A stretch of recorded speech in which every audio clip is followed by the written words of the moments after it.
When I got to Cruden it was quite dark. I had lingered by the way thinking of Gormala MacNeill, and all the queer kind of mystery in which she seemed to be enmeshing me. The more I thought, the more I was puzzled, for the strangest thing of all to me was that I understood part of what seemed to be a mystery. For instance, I was but imperfectly acquainted with the seer woman's view of what was to be the result of her watching Lauchlane Macleod. I knew, of course, from her words at our first conversation that in him she recognized a man doomed to near death according to the manifestation of her own power of second sight. But I knew what she did not seem to, that this was indeed a golden man, from the momentary glimpse which I had had in that queer spell of trance, or whatever it was which had come to me on the pier head. I had seemed to know him as a man of gold, sterling throughout. It was not merely that his hair was red gold and that his eyes might fairly be called golden, but his whole being could only be expressed in that way, so that when Gormala spoke, the old rhyme seemed at once a prime factor in the group of three powers which had to be united before the fathoming of the mystery of the sea. I accordingly made up in my mind to speak with the seer woman and to ask her to explain. My own intellectual attitude to the matter interested me. I was not sceptical. I did not believe. But I think my mind hung in poise. Certainly my sympathies tended towards the mysterious side, backed up by some kind of understanding of the inner nature of things which was emotional or unintentional rather than fixed. All that night I seemed to dream, my mind working eternally round the data of the day. Hundreds of different relationships between Gormala, Lauchlane Macleod, Lammas tide, the moon, and the secrets of the sea revolved before me. It was grey morning before I fell asleep to the occasional chirping of the earliest birds. As sometimes happens after a night of uneasy dreaming of some disturbing topic, the reaction of the morning carried oblivion with it. It was well into the afternoon when all at once I remembered the experience of the witch woman, for as such I was beginning to think of Gormala. The thought came accompanied by a sense of oppression which was not of fear, but which was certainly of uneasiness. Was it possible that the woman had in some way or to some degree hypnotized me? I remembered with a slightly nervous feeling how the evening before I had stopped on the roadway obedient to her will, and how I had lost the identity of my surroundings in her presence. A sudden idea struck me. I went to the window and looked out. For an instant my heart seemed to be still. Just opposite the house stood Gormala, motionless. I went out at once and joined her, and instinctively we turned our steps towards the sand hills.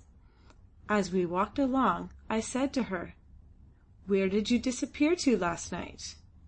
"About that which is to be done." Her lips and her face were set. I knew it was no use following up that branch of the subject, so I asked again, "What did you mean by those verses which you told me?" Her answer was given in a solemn tone. "Them that made them alone can tell, until the time shall come." "Who made them?" "None can tell now. They are as odd as the rocky foundations of the isles themselves." "Then how did you come to know them?" There was a distinct note of pride in her answer, such a note as might be expected from a prince speaking of his ancestry. "They hae not come doon to me through centuries. Frae mither to dochter, and from mither to dochter again, wi' never a break in the lang line o' the tellin'. Know ye, young master, that I am o' a race o' seers. I take my name from that Gormala Uist, who through long years foresaw the passing o' mony a one. That Gormala who throughout the islands of the west was known and feared o' all men. That Gormala whose mither's mither and mither's mither again, away back in the darkness o' time, when coracles crept towards the sunset o'er the sea, and returned not, held the fates o' men and women in their hands, and ruled the mysteries o' the sea. As it was evident that Gormala must have in her own mind some kind of meaning of the prophecy, or spell, or whatever it was, I asked her again, "But you must understand something of the meaning, or you would not attach so much importance to it." "I ken naught but what is seen to my een, and to that inner een which telleth tae the soul that which it seeth." "Then why do you warn me that Lammas tide was near at hand?" The grim woman actually smiled as she replied, "Did ye no hearken to the words spoken of the Lammas floods, which be the proverbs that rule the spell?" "Well, the fact is that I don't know anything of Lammas tide. We do not keep it in the Church of England," I added as an afterthought, explanatory of my ignorance. Gormala was clever enough to take advantage of having caught me in a weak place, so she took advantage of it to turn the conversation into the way she wished herself. "What saw ye when Lauchlane Macleod grew sma' in your een and girt again?" "Simply that he seemed to be all at once a tiny image of himself, seen against a waste of ripe corn." Then it struck me that I had not as yet told her or anyone else of what I had seen. How then did she know it? I was annoyed and asked her. She answered scornfully, "How kent I it?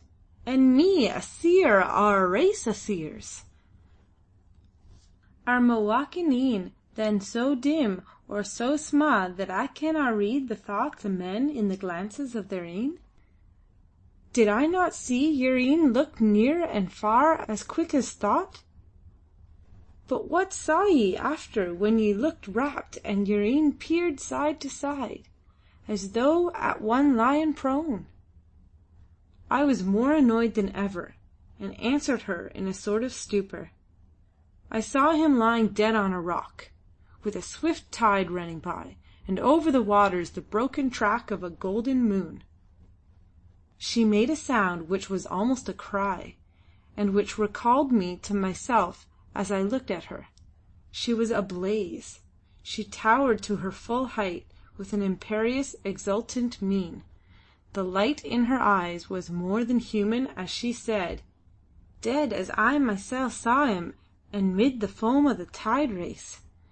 And God, always God, a hint o' him in the een o' the great seer. Gowden corn, and gowden moon, and gowden sea. Aye, and I see it now, baccy bird that I ha' been, the gowden mon indeed with his gowden een, and his gowden hair, and all the truth his gowden life." Then turning to me she said fiercely, "Why did I warn ye that Lammas tide was near? Go ask those that value the months and days thereof, when be Lammas, and what it means to them that have faith.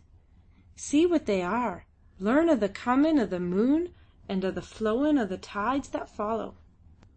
Without another word she turned and left me. I went back to the hotel at once, determined to post myself as to Lammas tide, its facts and its constitutions, and the beliefs and traditions that hung around it; also to learn the hours of the tides, and the age of the moon about the time of Lammas tide. Doubtless I could have found out all I wanted from some of the ministers of the various houses of religion which hold in Cruden, but I was not wishful to make public, even so far, the mystery which was closing around me. My feeling was partly a saving sense of humour, or the fear of ridicule, and partly a genuine repugnance to enter upon the subject with any one who might not take it as seriously as I could wish. From which latter I gather the whole affair was becoming woven into the structure of my life. Possibly it was that some trait, or tendency, or power which was individual to me was beginning to manifest itself and to find its means of expression. In my secret heart I not only believed but knew that some instinct within me was guiding my thoughts in some strange way.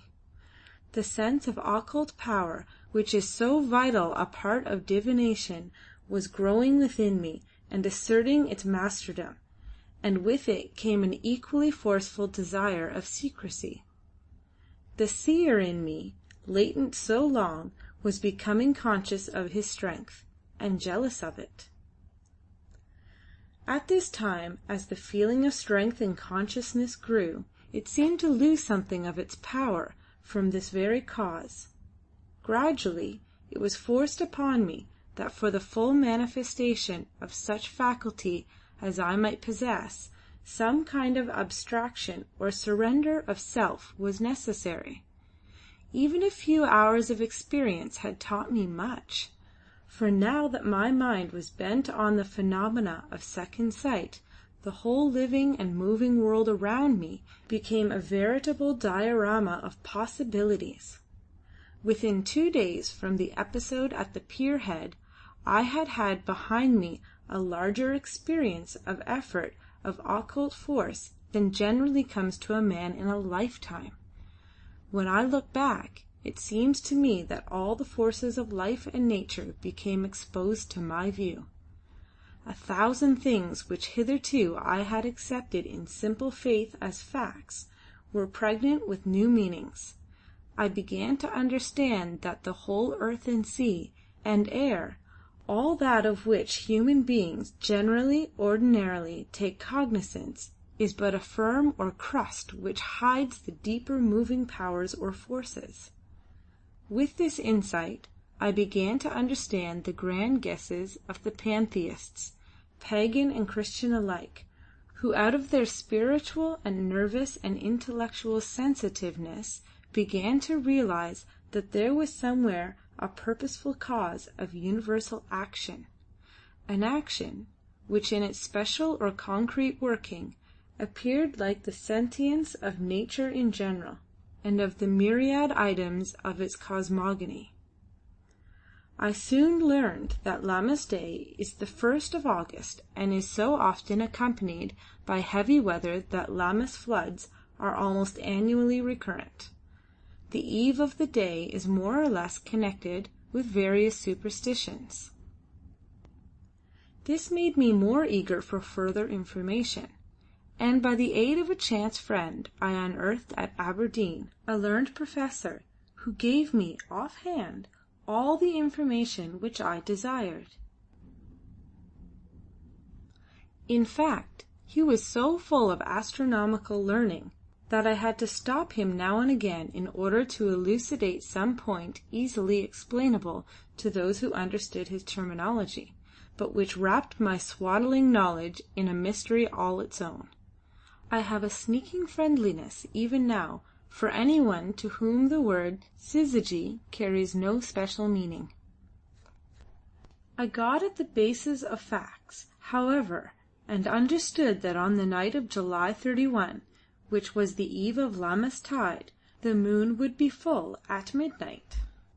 I learned also that from certain astronomical reasons, the tide, which would ostensibly begin its flow a little after midnight, would in reality commence just on the stroke.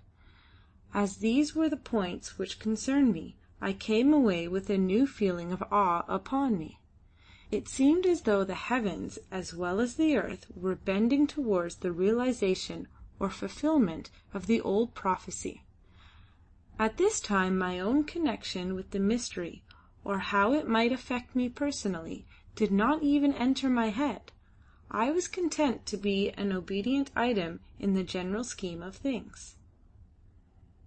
It was now the 28th July, so, If it were to take place at the Lammas tide of the current year, we should know soon the full measure of the dénouement. There was but one thing wanting to complete the conditions of the prophecy. The weather had been abnormally dry, and there might after all be no Lammas floods.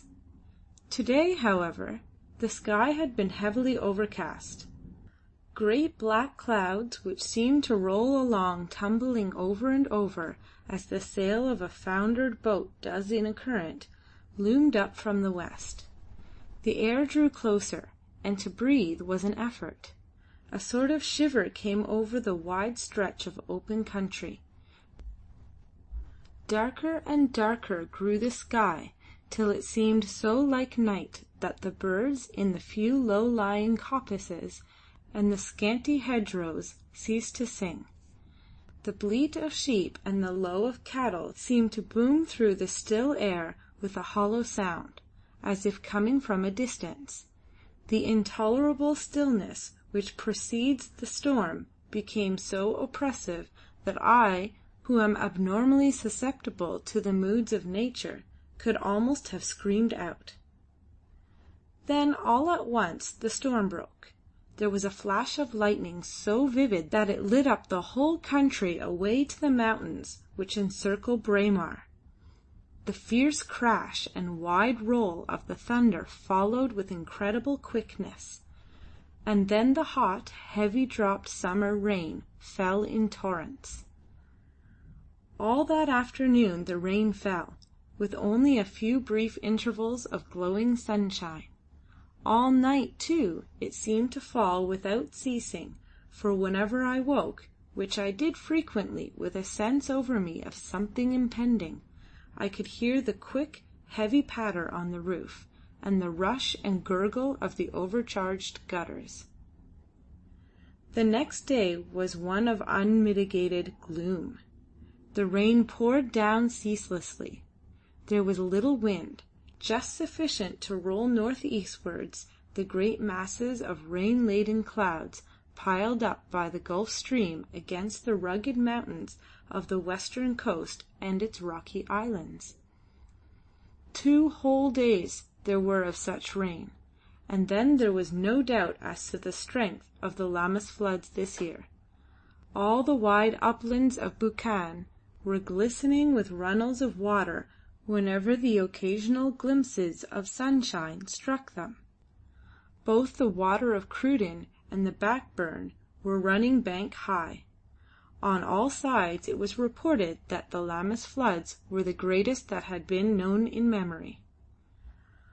All this time my own spiritual and intellectual uneasiness was perpetually growing. The data for the working of the prophecy were all fixed with remarkable exactness.